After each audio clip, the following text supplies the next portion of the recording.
विश्वसनीय का प्रतीक श्रीनाथ कंस्ट्रक्शन। देवास रोड की सभी कॉलोनियों में प्लाट और मकान उपलब्ध हैं। Sunrise city 2 Shivdham, Shiv city, Krishnakunj, Tirupati vista green, Tirupati vista park arcade dream. 40-60, 30-50, 20-50, 20-40, 20-30, 13-33, 20-45। तो संपर्क करें सुनील बामनिया।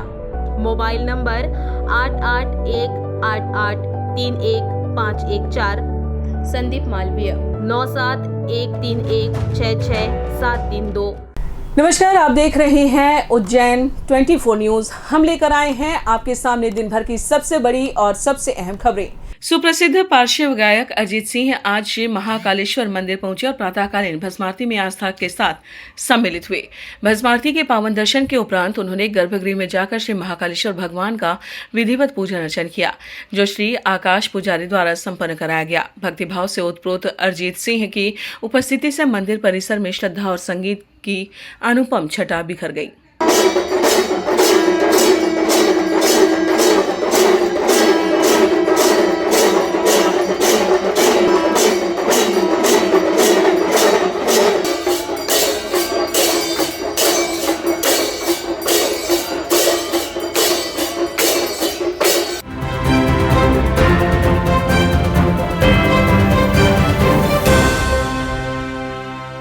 मध्य प्रदेश के पूर्व मुख्यमंत्री और राज्यसभा सांसद दिग्विजय सिंह आज इंदौर पहुंचे, जहां उन्होंने मीडिया से बातचीत के दौरान वक्फ बिल में किए गए संशोधन को संविधान विरोधी बताते हुए इस पर गंभीरता से विचार करने की आवश्यकता जताई। उन्होंने बढ़ती महंगाई और बेरोजगारी पर चिंता प्रकट की और मुर्शिदाबाद में हो रहे हंगामे को लेकर कहा कि भाजपा कुछ ऐसे मुस्लिम संगठनों को बढ़ावा देती है जिनमें गुरुमत फैलाने वाले लोग शामिल हो जाते हैं।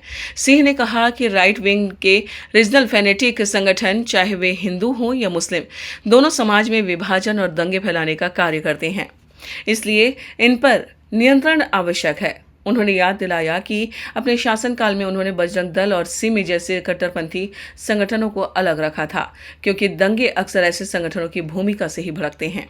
तक मुर्शिदाबाद का सवाल है, वहाँ ये आप समझ लीजिए कि भारतीय जनता पार्टी कुछ ऐसे मुस्लिम संगठनों को तरजीह दे देते हैं जिसमें कि मुसलमानों में जो एक उन्माद फैलाने वाले लोग हैं वो उसमें शामिल हो जाते हैं।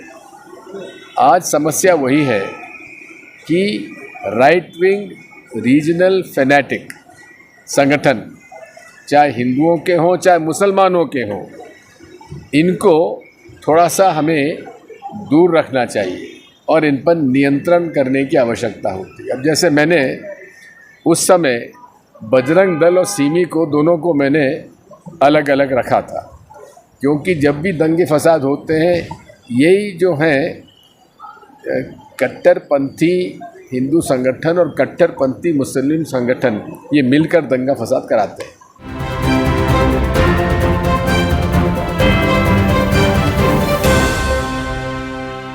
गर्मी की शुरुआत के साथ ही शॉर्ट सर्किट और आगजनी की घटनाएं बढ़ने लगी हैं, जिसका ताजा उदाहरण मक्सी रोड उद्योगपुरी स्थित रमेश ऑयल मिल में लगी भीषण आग है। रविवार को स्थानीय लोगों ने जब मिल से धुआं और आग की लपटें निकलती देखी तो तुरंत फायर ब्रिगेड को सूचना दी, जिस पर समय रहते दमकल वाहन मौके पर पहुंचा और आग पर काबू पाया गया। बताया गया कि आग विद्युत मीटर पर अचानक क्षमता से अधिक भार पड़ने के कारण लगी।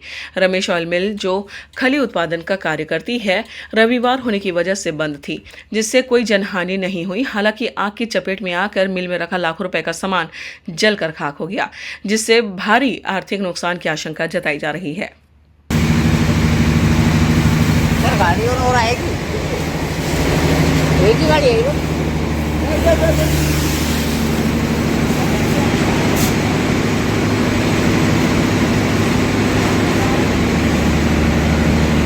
तो कन्वेयर पे पूरा हेड बैठ गया।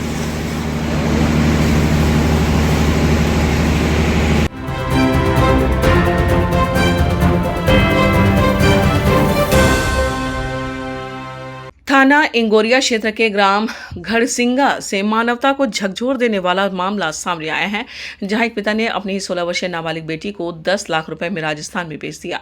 मामले का खुलासा तब हुआ जब परिवार के ही दिनेश चौधरी को इस सौदे की जानकारी मिली और उन्होंने जब इसका विरोध किया तो उन पर जानलेवा हमला किया गया और अब लगातार जान से मारने की धमकियां मिल रही हैं। दिनेश चौधरी ने इंगोरिया थाने में शिकायत दर्ज कराई, लेकिन कोई कार्रवाई नहीं होने के कारण उन्हें मीडिया का सहारा लेना पड़ा।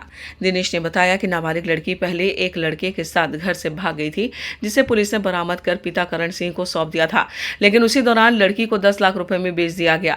दिनेश के अनुसार रुपए गिने जाने की घटना उन्होंने खुद देखी थी, हालांकि तब उन्हें इसकी सच्चाई का पता नहीं था।